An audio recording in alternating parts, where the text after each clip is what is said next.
In 2007, the open-world FPS RPG S.T.A.L.K.E.R. Shadow of Chernobyl was released to the world by GSC Game World, and it was great. And then they released S.T.A.L.K.E.R. Clear Sky a year later, and it wasn't quite as good, but it was still pretty enjoyable. And then they released S.T.A.L.K.E.R. Call of Pripyat a year after that, and it was amazing! Set in the Chernobyl exclusion zone, or just the zone as the series usually calls it, the games follow an alternate history in which the infamous reactor meltdown not only caused a huge explosion, but also mutilated the local wildlife beyond recognition, as well as causing mysterious radioactive anomalies housing strange phenomena and artifacts holding incredible powers to appear, and brought about a frequent series of destructive blowouts and storms. The games are absolutely legendary, no doubt about it. GSC Game World was hard at work developing the confusingly named sequel S.T.A.L.K.E.R 2 when the company shut down in 2011, effectively killing the project. But then a few months later, the ex-S.T.A.L.K.E.R 2 developers formed a new company, Vestock Games. That whole tangential spiel finally leads us to our focus, a little game called Survarium. Survarium is Vestock's first production, and stop me if you've heard this before, the game is set in the Chernobyl exclusion zone in an alternate history in which the meltdown caused mysterious radioactive anomalies causing strange phenomena and artifacts holding incredible powers to appear.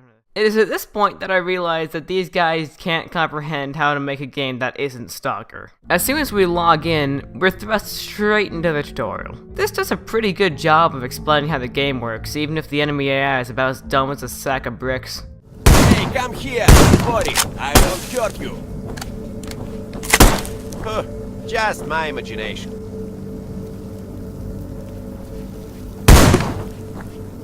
Did you see something?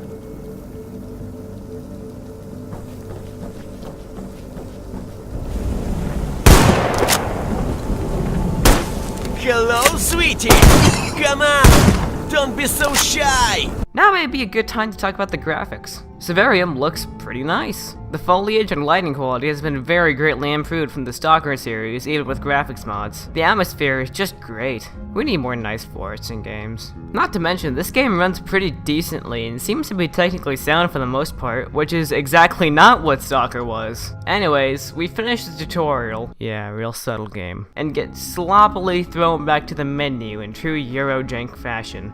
It's here that we pick our appearance. I picked this guy. He really strikes me as a survivor. We also get to choose a faction to align ourselves with. Now, to get an idea as to how important this is, I'd like to point out that I had to Google what these actually do because they have next to no impact on gameplay. Frankly, I still don't know. Just pick whoever. Finally, we have to distribute our starting skill points. Unfortunately, all these skills are pretty mundane. Do you want +2 spitball speed, or 3% larger grenade blasts, Let's talk about the gameplay. Now, the S.T.A.L.K.E.R. games were all lengthy single-player RPGs, and the developers were really good at this. Sure, they had multiplayer modes tacked on, but no one ever played them, and you probably didn't even know they were there until just now. So, naturally, Vestock decided to stick with what they're good at by making Survarium almost exclusively match-based multiplayer deathmatches. There is a recently added PvE mission, but we'll get to that. Now, I understand wanting to make a multiplayer game. They're more accessible and tend to make more money, and that's good for a new company. But why the match-based style? There were certainly better options, especially in 2015 when the game launched. Hey, here's an idea. This was near the height of the open-world zombie survival game trend. Why not make it something similar to that with elements from S.T.A.L.K.E.R.?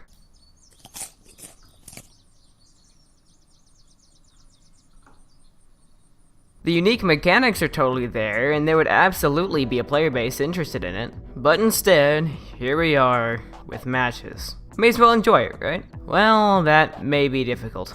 See, Survarium has a very bad combination of 3 things. Matches that can only be joined at the beginning, bots that fill in empty slots, and a really small player base. The first 2 are generally okay for games with matchmaking systems. It's that third one that's the kicker.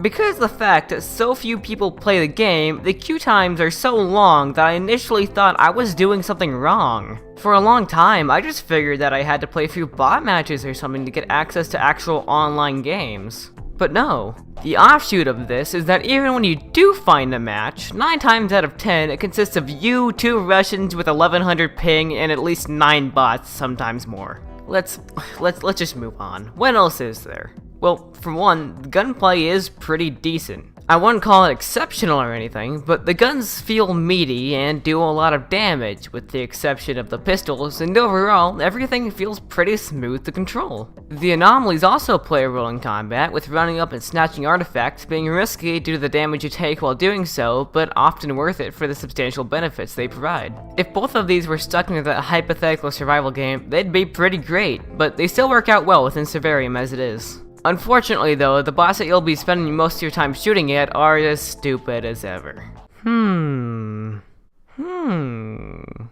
I mean, it makes progression a lot easier, so that's nice, but it's not much for a challenge.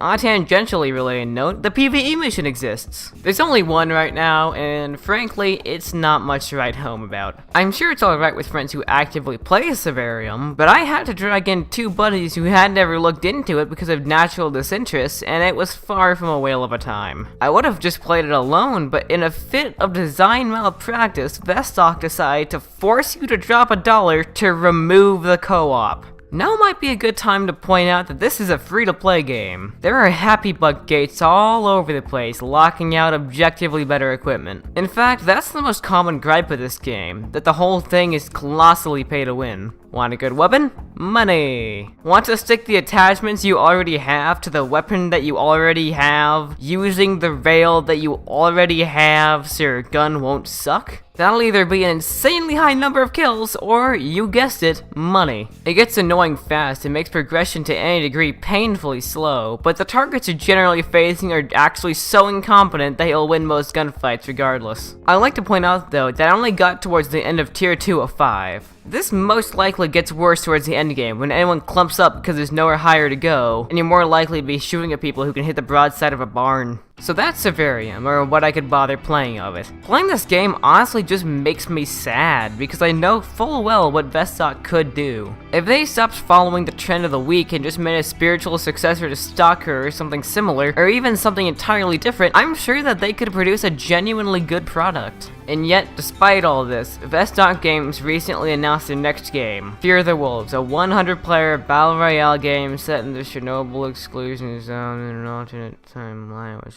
must be... No gameplay footage of it has been released yet, but I'm guessing it'll be closer to S.T.A.L.K.E.R and actually pretty good, but still not what the fans really want. And what became of GSC Game World? Well, to my surprise, they've actually come back from the dead. From the looks of it, they've decided to go back to their real-time strategy games first by releasing Cossacks 3 in 2016 to generally positive reviews, followed by a number of DLC packs. Judging by the continued support, it seems to be doing pretty well, so I think that GSC is here to stay, at least for now. They also still own the S.T.A.L.K.E.R license as far as I know, so you know what? There's still hope for a true sequel to the series we love. Or you know, they could just keep making real-time strategy games until the end of time. I don't really know.